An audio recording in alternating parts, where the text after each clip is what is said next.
Hello दोस्तों, उम्मीद है आप अच्छे से होंगे। क्या आप जानते हैं कि अगर मीम टोकन को क्रिएट करना हो एक बंद कमरे में बैठ के तो कितने मिनट्स लगते हैं? मिनट्स भी नहीं, आप जानकर हैरान हो जाएंगे। ओनली 43 सेकंड्स के अंदर अंदर एक मीम टोकन बन जाता है। कोई लंबा चौड़ा काम नहीं है, मैंने खुद देखा इस प्रोसेस को।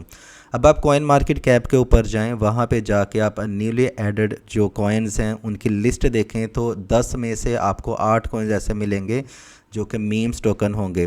और ये ऐसे ही किसी टीनेजर ने या किसी अरे गरे बंदे ने, सीधी मैं बात करूँगा, बना दिए होंगे। आप उसमें इन्वेस्ट करेंगे, अपना नुकसान कर बैठेंगे। खैर, इस वीडियो में बहुत ज़्यादा आपको इन्फॉर्मेशन मिलेगी।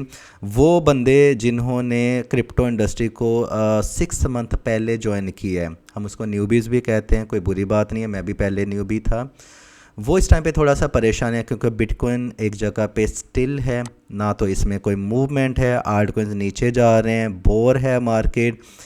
कहाँ पे जाएगी मार्केट? ऊपर जाएगी, नीचे जाएगी, उनको नहीं पता है। वो कंफ्यूज हैं और परेशान भी हैं। तो आपको टेंशन लेने की ज़रूरत नहीं है, ये सिचुएशन न्यू नहीं है। इसके ऊपर भी बात की जाएगी, नेक्स्ट मूव के रिलेटेड भी डिस्कशन होगी। प्रॉफिट कैसे बनाना है, लॉस से कैसे बचना है, क्योंकि लॉस हो सकता है, इससे बचना है।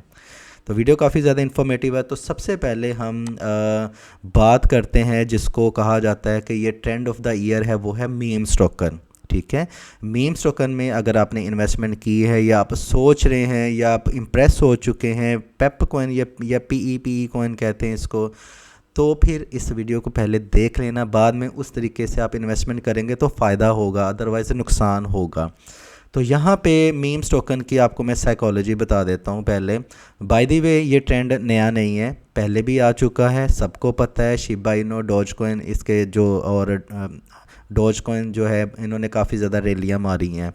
अब दोबारा आ रहा है तो लोगों के जो सेंटिमेंट्स हैं उनको ट्रिगर किया जा रहा है कि ये पहले जैसे ट्रेंड आया था अभी भी वैसे ही आ रहा है, आप मिस कर दोगे क्योंकि आपने पहले भी मिस कर दिया था। अब आपको मैं एक बात बता दूं कि ये जो इंडस्ट्री है ये सेंटिमेंट्स की बेस पे चलती है। मैंने यहाँ पे 7-8 साल काम किया है।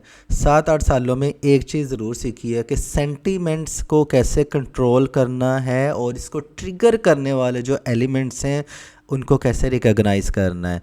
अब यहाँ पे समझ लें वेल्स की तरफ से या मैनिपुलेटर्स की तरफ से आपके सेंटिमेंट्स को ट्रिगर किया जा रहा है।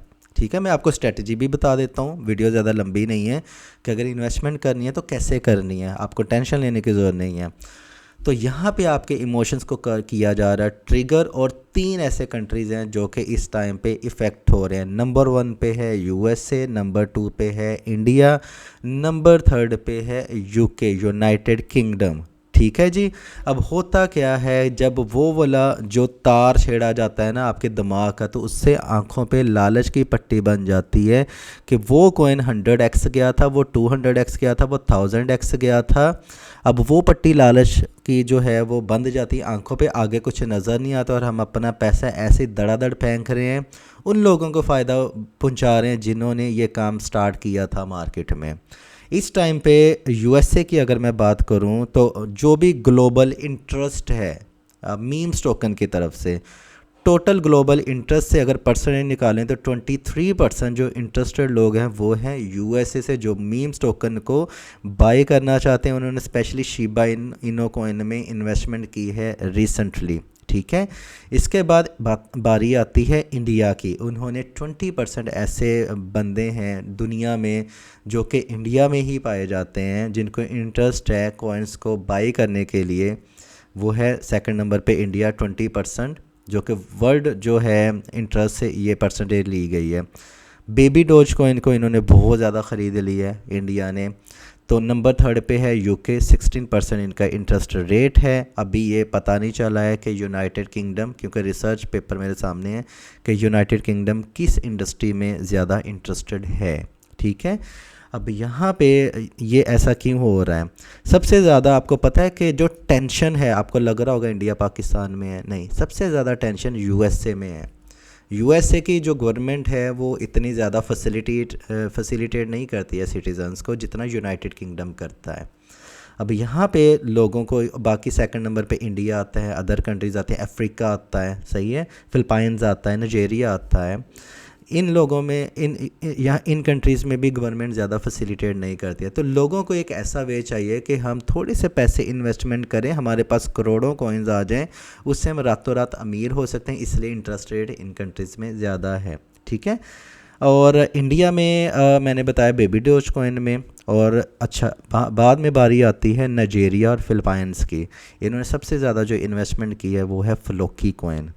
पीई कॉइन का नाम आपने सुना होगा, जो कि रिसेंटली काफ़ी ज़्यादा जिसने जंप मारे हैं। PE the recent sensation in the crypto sector. अगर आप यहाँ पे देखें 1 2 3 4 5th paragraph, which is the top in Canada. Canada ने बहुत ज़्यादा बाई किया हुआ था।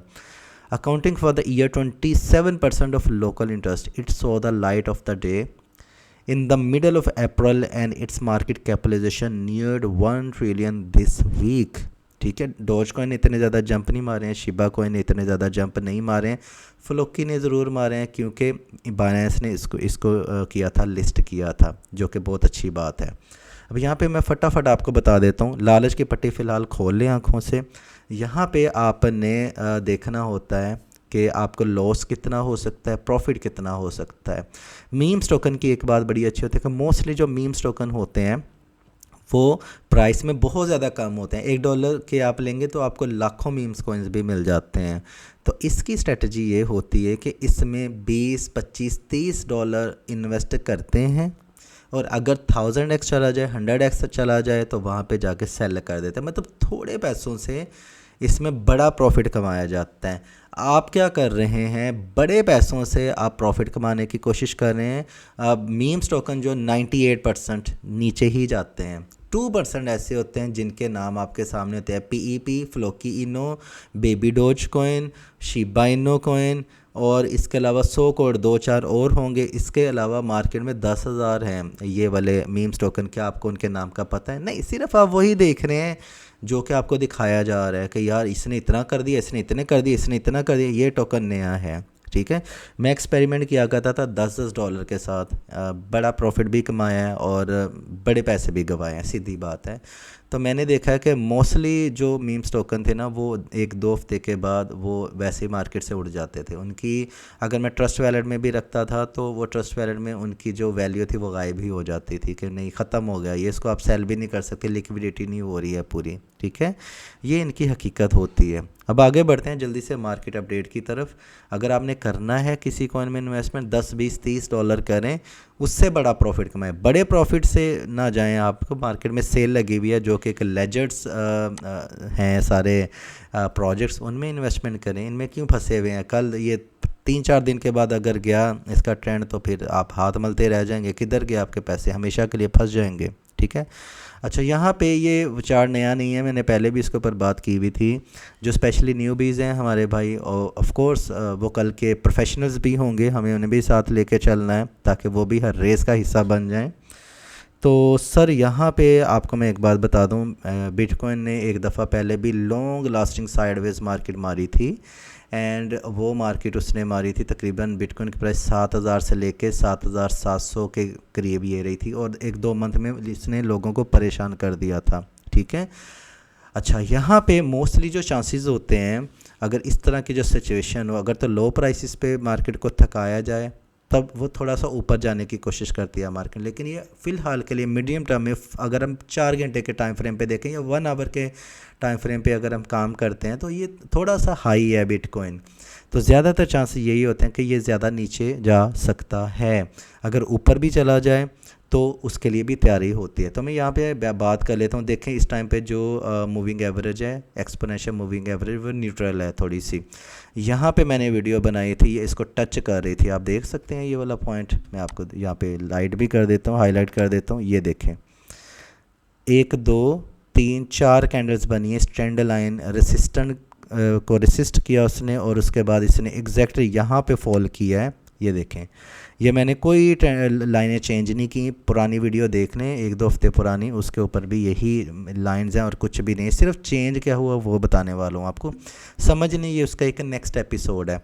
मार्केट यहाँ पे गई, उसने यहाँ पे सपोर्ट लिया, अब यहाँ पे दोबारा जाने की कोशिश कर रही है, और ये जाएगी तो ये $30,000 तक मैक्स जाने के चांस हैं। उसके बाद इस ट्रेंड जो लाइन रेसिस्टेंट को रेसिस्ट करेगी तो दोबारा अगर नीचे गिरती है तो ये गिर जाएगी 27,700 पे, $27,700 पे, जो कि मैंने आपको बताया कि पहले भी इतना ज़्यादा स्ट्रॉन्ग सपोर्ट लेवल नहीं है। ये टूट गया तो ये 24,500 से लेके 24,246 तक जाएगी।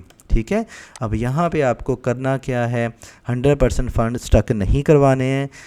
जब भी बिटकॉइन की प्राइस इस तरह साइडवेज में चलती है, ठीक है, तो होता क्या है, आजकल परेशानी क्या आ रही है कि ज़्यादातर कॉइन तो पंप ही नहीं कर रहे हैं। एक कॉइन अगर 7% डाउन जाता है तो दूसरे दिन वो 7% अप हुआ होता है। हमें लग रहा है ये 7% में प्राइस स्टिल हैं। आप अपना पोर्टफोलियो उठा के देख लें, एक जगह पे स्टिल है, हाँ 2-4% नीचे ही गया होगा। अगर आपने एक्सट्रीम प्राइसेस पे नहीं बाई किया होगा तो वो अलग बात है, लेकिन जो नॉर्मल कॉइन्स हैं उनमें इतना ज़्यादा फ्लक्चुएशन नहीं है। ठीक है, तो यहाँ पे आके जब मार्केट साइडवेज में चलती है तो मतलब कि आजकल ज़्यादा अगर पंप नहीं भी हो रहे हैं तो कुछ ना कुछ कॉइन्स ऐसे पंप हो रहे हैं जो किसी ने होल्ड तो किए होंगे, उनसे प्रॉफिट निकालते रहें। नो प्रॉफिट नो लॉस पे भी जाए तो अपने फंड्स निकालते हैं, उसमें तैयारी करें कि अगर बिटकॉइन की प्राइस में या मार्केट में एक बड़ी हलचल आती है, मार्केट नीचे जाती है, तो उससे फ़ायदा उठाने के लिए। तो जब आपके पास स्पेयर फंड्स होंगे तो नीचे अगर मार्केट चली भी जाती है तो देख लेना, आपको डर नहीं होगा, आपको खुशी होगी, आपको पता होगा मेरे हाथ में पैसे हैं तो ये सेलें लगी हुई हैं तो मुझे बाई करना होगा। हाँ, अगर मैं डिप में बाई करने की कोशिश करूँगा तो मैं 24,246 या 24,500 के करीब जाके बाइंग करूँगा। आजकल मैं ना तो किसी ग्रुप में, आपको पता है कि मैं बाइंग करवा रहा हूँ, और आप देख रहे होंगे टेलीग्राम के ऊपर भी मैं ज़्यादा सिग्नल्स नहीं दे रहा हूँ क्योंकि मार्केट में कोई भी ख़ास फ्लक्चुएशन नहीं है। उसके लिए थोड़ा सा वेट एंड वॉच रखना पड़ता है। समटाइम मार्केट में इस तरह की सिचुएशन को भी बियर किया जाता है। बाइनेंस के ऊपर 700 कॉइन लिस्ट हैं, 690 के करीब आई थिंक सो या 80 के करीब लिस्ट हैं कॉइन्स। उनमें से सिर्फ 1 या 2 टॉप गेनर्स में आ रहे हैं, वो 30 से 40%, बाकी सारे के सारे नीचे हैं। मतलब अगर आपके पोर्टफोलियो में 600 कॉइन्स भी हैं तो ओनली 0.6%, 1% से भी कम चांसेस हैं कि आपका कॉइन टॉप गेनर में आएगा। ठीक है, तो ये चीज़ है मार्केट में जो हो रहा है, और स्ट्रेटजीज़ भी मैंने आपको बता दी हैं। ज़्यादा बाइंग करना नहीं बनता है, थोड़ा सा वेट करना बनता है। बाइंग जब मार्केट क्रैश होती है तब करेंगे, या फिर ये ट्रेंड लाइन टूट जाती है तब करेंगे। फ़िलहाल के लिए टिके रहें, मार्केट से पैसा छुड़वाते रहें। आसान है, मुश्किल नहीं है मार्केट को समझना। अगर आपको लगता है कि आपको 1% भी नॉलेज मिले तो वीडियो को लाइक एंड शेयर करना मत भूलिएगा। अपना ख्याल रखिएगा। Happy trading, take care.